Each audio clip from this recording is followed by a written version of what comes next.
अमित शाह से पंगा लेना कांग्रेस के सांसदों को पड़ा भारी। अंग्रेजों का शासन नहीं है, कांग्रेस का शासन नहीं है। कांग्रेस के एक एक सांसद को शाह ने कायदे से लताड़ा।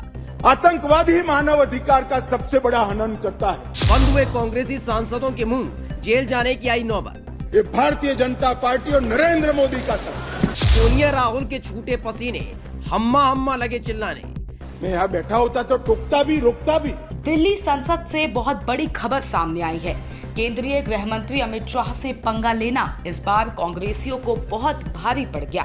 अमित शाह ने इन सांसदों की अकल ठिकाने लगा दी।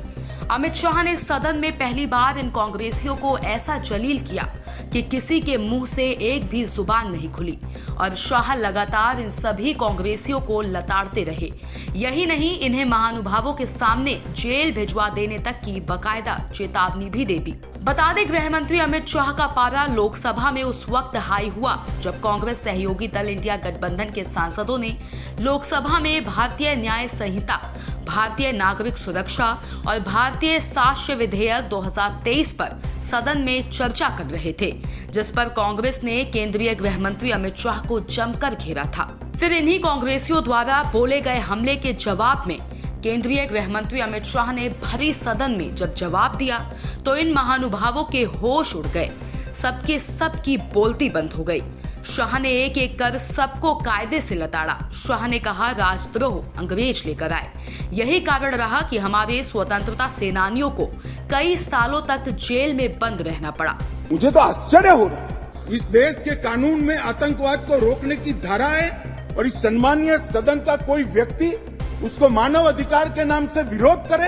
आतंकवाद ही मानव अधिकार का सबसे बड़ा हनन करता है। जो आतंकवाद फैलाता है, आतंकवादी कृत्य करता है, जिसका जो विक्टिम होता है, इसके मानव का अधिकार का हनन आतंकवादी कृत्य करने वाला व्यक्ति करता है और उसको कठोर से कठोर सजा मिलती है। और मैं तो आश्चर्यचकित, मैं यहाँ बैठा होता तो टोकता भी रोकता भी, प्रयास भी करता कि इसको सदन के रिकॉर्ड का हिस्सा न बनने दिया। आप एक्सपोज हो रहे हो, मगर मैं था नहीं, मैंने पढ़ा।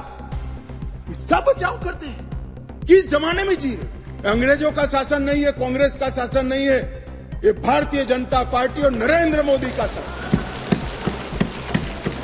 यहाँ पर आतंकवाद को बचाने की कोई दलीलें काम में नहीं ली जाएगी। शाह ने आगे कहा कि अंग्रेजों ने राजद्रोह का कानून बनाया, जिनके तहत महात्मा गांधी, तिलक महाराज और सरदार वल्लभ भाई पटेल सहित कई स्वतंत्रता सेनानियों को कई सालों तक जेल में रहना पड़ा। और ये लोग विपक्ष में रहते हुए राजद्रोह का विरोध तो किया, लेकिन सत्ता में रहते हुए इसका दुरुपयोग किया है। जो लोग आज बड़ी बड़ी बातें कर रहे हैं, अब इसी के सुधार जब मोदी सरकार में हुआ तो इन महानुभावों के पेट में दर्द हो रहा है। मोदी सरकार ने ऐतिहासिक निर्णय लेते हुए राजद्रोह की धारा 124 का को पूर्णतया अब समाप्त कर दिया। मोदी जी ने ऐतिहासिक निर्णय किया है कि राजद्रोह की धारा 124 का को पूर्णतया समाप्त, राजद्रोह की जगह देशद्रोह की स्थिति रही। अब ये देश आजाद हो चुका है, लोकतांत्रिक देश है। शासन की टीका तो कोई भी कर सकता है, किसी को भी करने का अधिकार है। इसके लिए इस देश में अब किसी को जेल में नहीं जाना पड़ेगा, चाहे हमारा शासन। मैं फर्क समझाता रहा हूं, जो बड़े कटाक्षमय तरीके से ओवैसी साहब हंस रहे इसलिए, मगर इस देश के खिलाफ कोई बोल नहीं सकता, इस देश के हितों को कोई नुकसान कर नहीं सकता।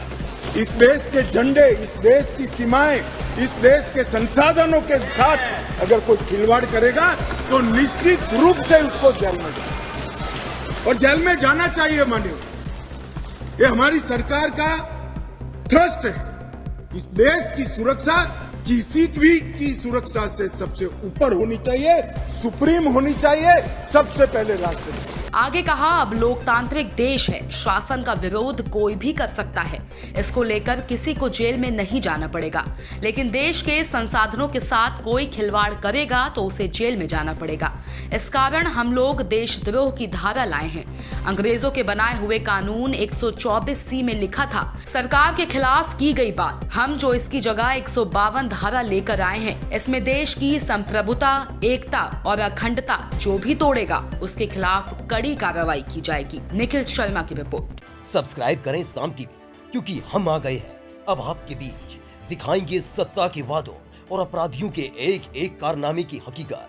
और हाँ, अगर आपके पास भी हो कोई ऐसी खबर तो कमेंट करके हमें बताएं, क्योंकि बिना डर और दबाव के हम दिखाते हैं हर एक खबर डंके की चोट पर।